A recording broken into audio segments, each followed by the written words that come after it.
Assalamualaikum warahmatullahi wabarakatuh. Selamat pagi anak-anak semua.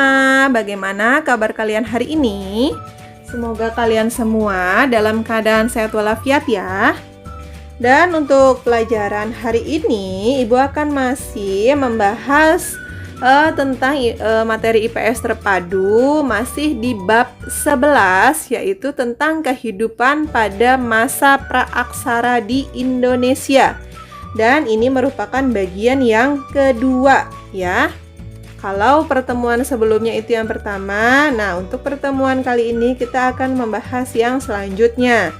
Untuk memudahkan kalian supaya lebih paham kembali, silahkan buka buku kalian pada halaman 222. Bagian B yang jenis-jenis manusia purba pada masa praaksara. Oke? Sudah kalian buka semua?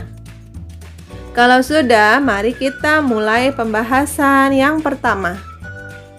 Nah, di sini ya, kita akan memulai tentang jenis-jenis manusia purba pada masa praaksara. Seperti yang sudah Ibu jelaskan di pertemuan selanjutnya, masa praaksara itu adalah masa di mana manusia purba itu belum mengenal tulisan, atau zaman di mana sebelum adanya yang mengenal tulisan. Itu adalah masa praaksara. Ya.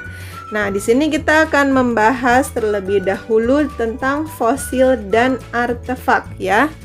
Fosil adalah sisa-sisa makhluk hidup yang telah membatu. Contohnya fosil manusia, fosil binatang, dan fosil tumbuhan.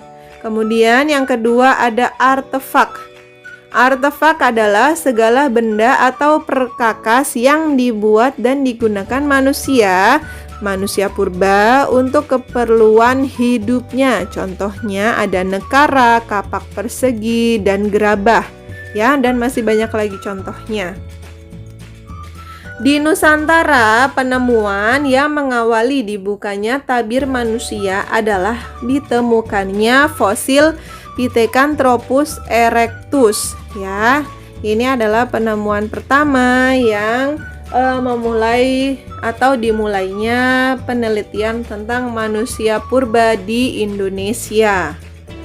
Oke, yang pertama yaitu kelompok Pithecanthropus. Pada saat B. de von Richthofen ya, kurang lebih mungkin ada kesalahan membacanya, sedang mencari marmer di daerah Wajak, Tulung Agung, dia menemukan fosil tengkorak manusia yang kemudian dikirimkan kepada Eugene Du Bois ya.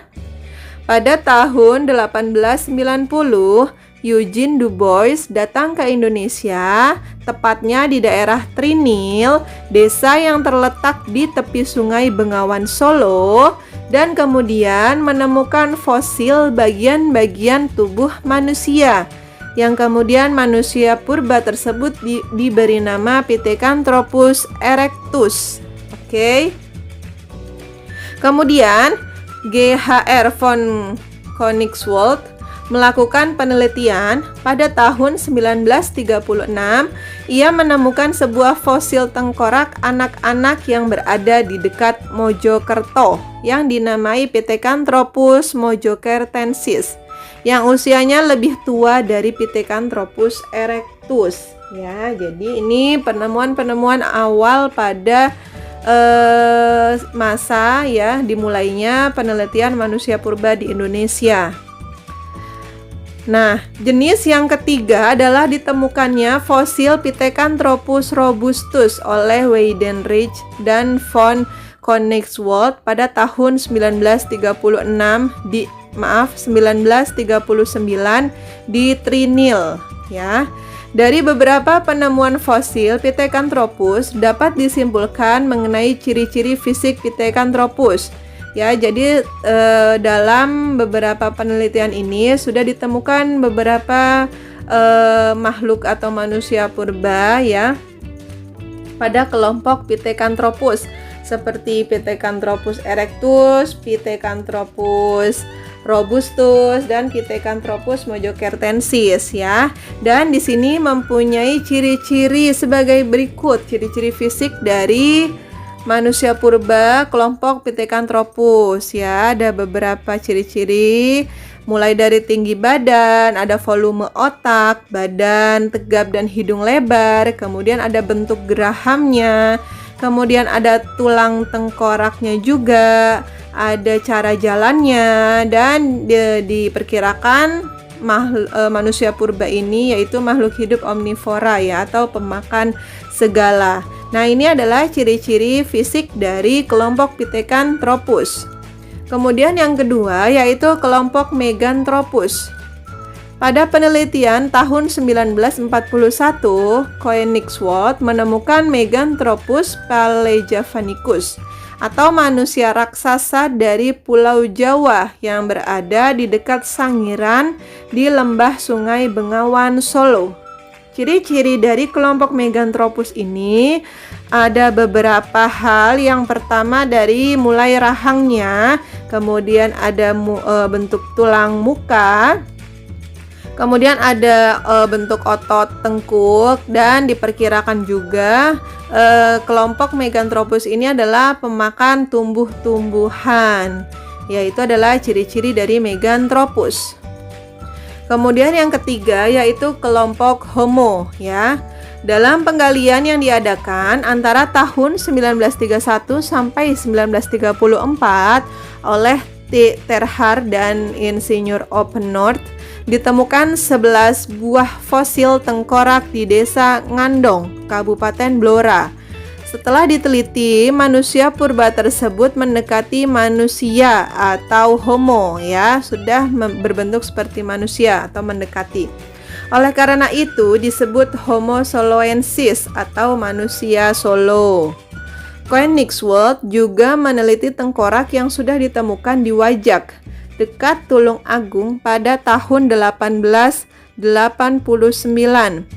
Hasilnya, fosil tersebut termasuk ke dalam jenis Homo dan diberi nama Homo wajakensis. Dan lebih banyak persamaan terhadap penduduk asli Australia, yang kemudian diduga Homo wajakensis merupakan nenek moyang penduduk asli Australia. Oke. Ya, ini adalah beberapa informasi dari kelompok-kelompok manusia purba. Oke. Dan di sini ada ciri-ciri dari kelompok Homo. Mulai dari tinggi badan, kemudian isi tengkorak, kemudian dari tulang dahi dan bagian belakang tengkorak, kemudian dari alat pengunyahnya juga, dan bentuk mukanya yang tidak menonjol ke depan, dan cara berjalannya sudah tegak sempurna seperti manusia. Nah, maka oleh karena itu kelompok Homo ini adalah kelompok yang sudah mendekati manusia atau bentuknya seperti manusia. Dan oke, demikianlah materi yang bisa Ibu sampaikan pada pertemuan hari ini. Kurang lebihnya Ibu mohon maaf. Jika ada yang masih kurang paham, silahkan bisa kalian tonton kembali video ini, dan kalian bisa juga tanyakan ke guru kalian masing-masing. Oke, terima kasih dan selamat belajar. Assalamualaikum warahmatullahi wabarakatuh.